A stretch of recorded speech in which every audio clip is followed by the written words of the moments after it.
Hello students, I am your biology teacher Vishali Kaushik. So let's discuss the topic abscisic acid. Abscisic acid एक plant growth hormone होता है और इसका role होता है in abscission and dormancy of the seed. यानी कि जो एब्सकिसिक एसिड हार्मोन होता है ये क्या करता है, ग्रोथ इनहिबिटर हार्मोन होता है जो प्लांट की ग्रोथ को इनहिबिट करता है और सीड के जर्मिनेशन को भी इनहिबिट करता है। क्लियर?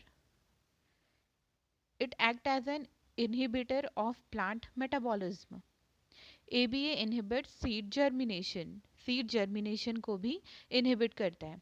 इट मीन्स ये ऑपोजिट होता है ऑक्सिन, साइटोकाइनिन और जिब्रेलिन हार्मोन से।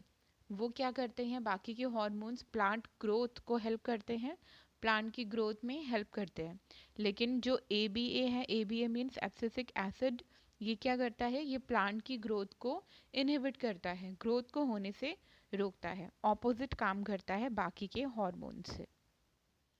और इसे हम क्या कहते हैं, स्ट्रेस हार्मोन भी कहते हैं। ABA is also known as stress hormone. क्यों कहते हैं स्ट्रेस हार्मोन? क्योंकि ये इंक्रीज करता है tolerance of plants to various kinds of stresses. अलग अलग तरह के जो स्ट्रेसेस होते हैं प्लांट को, उनके टॉलरेंस में ये इंक्रीजमेंट करता है। मीन्स प्लांट में ग्रोथ नहीं हो रही है तो ये सब क्या है, ये सब स्ट्रेसेस ही तो हैं प्लांट के लिए, तो इसलिए हम इसे स्ट्रेस हार्मोन भी कहते हैं। ABA इम्पॉर्टेंट रोल प्ले करता है in seed development, maturation and dormancy. By inducing dormancy, ABA helps seeds to withstand desiccation and other factors unfavorable for growth. Desiccation का मीन्स होता है ड्राई कंडीशन, यानी कि जो ABA होता है वो सीड्स को हेल्प करता है कि वो ड्राई कंडीशन में भी विथस्टैंड हो सके। Clear? And other factors unfavorable for the growth. In most situations, ABA acts as an anagonist to GAs. Now, आपको अब ABA का रोल पता चल गया है, ये बिल्कुल ऑपोजिट वर्क करेगा as compare to the cytokinins, gibberellin and auxin hormones. वहीं पे इसका कुछ पॉजिटिव रोल भी होता है। पॉजिटिव रोल क्या होता है, सीड डॉर्मेंसी को इंक्रीज करना और जितने भी स्ट्रेसेस हैं, स्ट्रेसेस में क्या करना, विथस्टैंड करना प्लांट को, तो ये इसकी पॉजिटिव साइड है। Next is PGR। PGR means plant growth regulators. Plant growth regulators जो हैं ये इंट्रिंसिक फैक्टर्स होते हैं प्लांट की ग्रोथ के लिए। क्लियर? लेकिन इनके अलावा भी बहुत सारे एक्सट्रिंसिक फैक्टर्स हैं जो प्लांट ग्रोथ में हेल्प करते हैं, लाइक टेम्परेचर, एयर, सनलाइट, ये सब चीज़ें हेल्प करती है प्लांट ग्रोथ में। तो इनको अब हम पढ़ेंगे in the topic photoperiodism. Photoperiodism क्या होता है? In some plants require a periodic exposure to light to induce flowering. कुछ प्लांट्स में पीरियोडिक एक्सपोजर की ज़रूरत होती है। पीरियोडिक एक्सपोजर मीन्स लाइट का एक पर्टिकुलर ड्यूरेशन चाहिए होती है फ्लावरिंग के लिए। तो फोटो पीरियोडिज्म का मीनिंग हो जाएगा, photo means light and period means duration, कितने ड्यूरेशन के लिए लाइट प्लांट्स को मिल रही है कि उनमें फ्लावरिंग हो, तो उसे हम फोटो पीरियोडिज्म कहेंगे। इसके बेसिस पे प्लांट्स को 3 कैटेगरीज में डिवाइड किया गया है, long day plants, short day plants and day neutral plants. Clear? तो कुछ प्लांट्स होते हैं जिनमें exposure to light for a period exceeding a well defined critical duration. Critical duration एक मेजर करने के लिए एक ऑप्टिमम टेम्परेचर रखा गया है, as you can see in figure 15.12। ठीक है, तो कुछ प्लांट्स जिनमें जो लाइट की ड्यूरेशन चाहिए होती है प्लांट को, वो क्रिटिकल फोटो पीरियड से ज़्यादा चाहिए होती है। ठीक है, तो अगर उन्हें ये ज़्यादा अमाउंट में मिलेगी, ज़्यादा अमाउंट का मतलब है कि लाइट का ड्यूरेशन ज़्यादा होना चाहिए, ज़्यादा लंबे समय के लिए एक्सपोजर होना चाहिए लाइट का प्लांट पे, तब उनमें फ्लावरिंग होगी। तो वो प्लांट्स जिन्हें क्रिटिकल फोटो पीरियड से ज़्यादा अमाउंट में लाइट चाहिए होती है उन्हें हम लॉन्ग डे प्लांट्स कहेंगे। इसका मतलब डे का जो ज़्यादातर पार्ट होगा उसमें उन्हें लाइट चाहिए, और नाइट नाइट मीन्स डार्कनेस उन्हें कम चाहिए। ठीक है, तो ये जो प्लांट्स होंगे ये समर्स में ग्रो करेंगे, क्योंकि समर्स में क्या होता है, जो दिन होते हैं वो लंबे होते हैं और जो नाइट्स होती है वो शॉर्ट होती है। ठीक है, तो ये प्लांट्स जो होंगे लॉन्ग डे प्लांट्स, ये समर में सर्वाइव करेंगे। क्लियर। नेक्स्ट आते हैं short day plants. Short day plants में जैसे कि आप फिगर में देख सकते हो, इन्हें क्रिटिकल फोटो पीरियड से कम ड्यूरेशन की लाइट चाहिए होती है फ्लावरिंग के लिए, और अगर ज़्यादा इन्हें मिल जाती है तो इनमें फ्लावरिंग नहीं होती है। क्लियर। तो ये होते हैं शॉर्ट डे प्लांट्स जिन्हें लाइट कम चाहिए, लाइट का ड्यूरेशन इन्हें कम चाहिए, तो ये हो जाएंगे विंटर वाले प्लांट्स जो विंटर में फ्लावरिंग करते हैं। और नेक्स्ट आते हैं day neutral plants. Day neutral plants वो होते हैं जो एक अपनी वेजिटेटिव मैच्योरिटी आने के बाद में इनमें फ्लावरिंग होती है और इन्हें लाइट ड्यूरेशन से कोई खास फर्क नहीं पड़ता। क्लियर। ये होते हैं day neutral plants.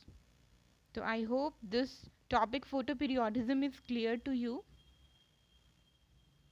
Next is vernalization. Vernalization क्या होता है? कुछ प्लांट्स होते हैं जिनमें फ्लावरिंग जो होती है वो क्वांटिटेटिवली या क्वालिटेटिवली होगी, और ये डिपेंड करेगी on the exposure to low temperature. Low temperature पे ये डिपेंड करती है, तो इस फिनोमिना को हम वर्नलाइजेशन कहेंगे। वर्नलाइजेशन जो होता है ये प्लांट्स के लिए बहुत हेल्पफुल होता है। हेल्पफुल कैसे होता है? क्योंकि इसमें जो रिप्रोडक्टिव डेवलपमेंट होगी प्लांट की वो लेट होती है। ठीक है, तो इसके लिए प्लांट को टाइम मिल जाता है, रिप्रोडक्टिव डेवलपमेंट यहाँ पे लेट होती है। ठीक है, इसे हम एक एग्जाम्पल से समझ सकते हैं, जैसे कि वीट, बार्ली और राय। इन प्लांट्स में क्या होता है, इनमें दो तरह की वैरायटी पाई जाती है, winter variety and spring variety. Means दो सीजन में हम इन्हें ग्रो कर सकते हैं, विंटर में भी एंड स्प्रिंग सीजन में भी। क्लियर।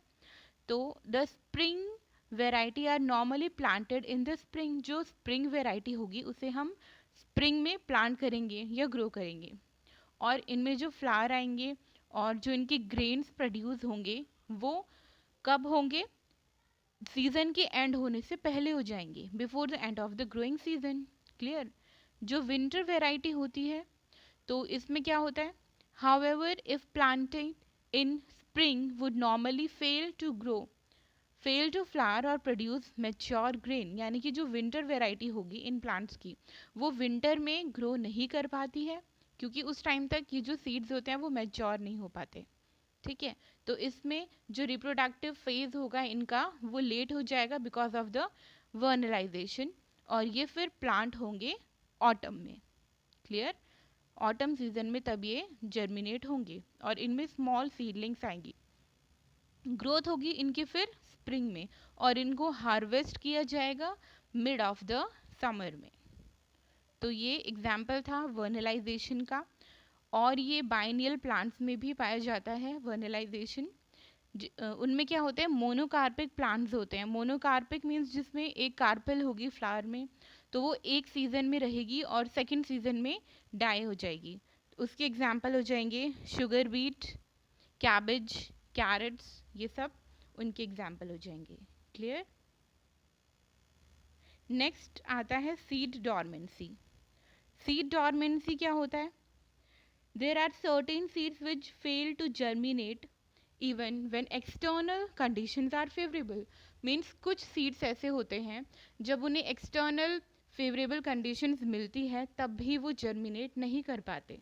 तो ये जो सीड्स होते हैं are understood to be undergoing a period of dormancy which is controlled not by external environment but are under endogenous control or conditions within the seed itself।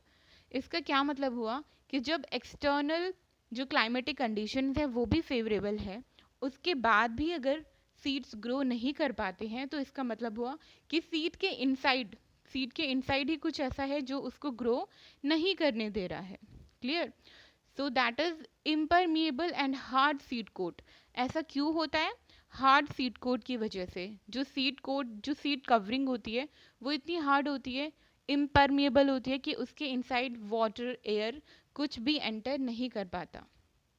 So the presence of chemical inhibitors such as abscisic acid, phenolic acid, para-ascorbic acid, and immature embryos are some of the reasons that cause seed dormancy.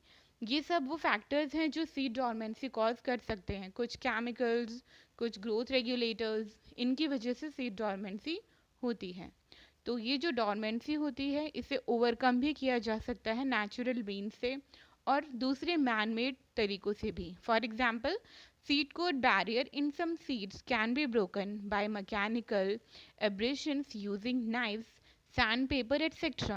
इन्हें man made means artificially remove किया जा सकता है.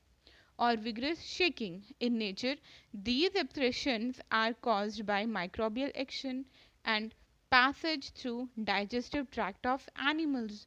Effect of inhibitory substances can be removed by subjecting the seeds to sealing conditions or by application of certain chemicals like gibberellic acid and nitrates.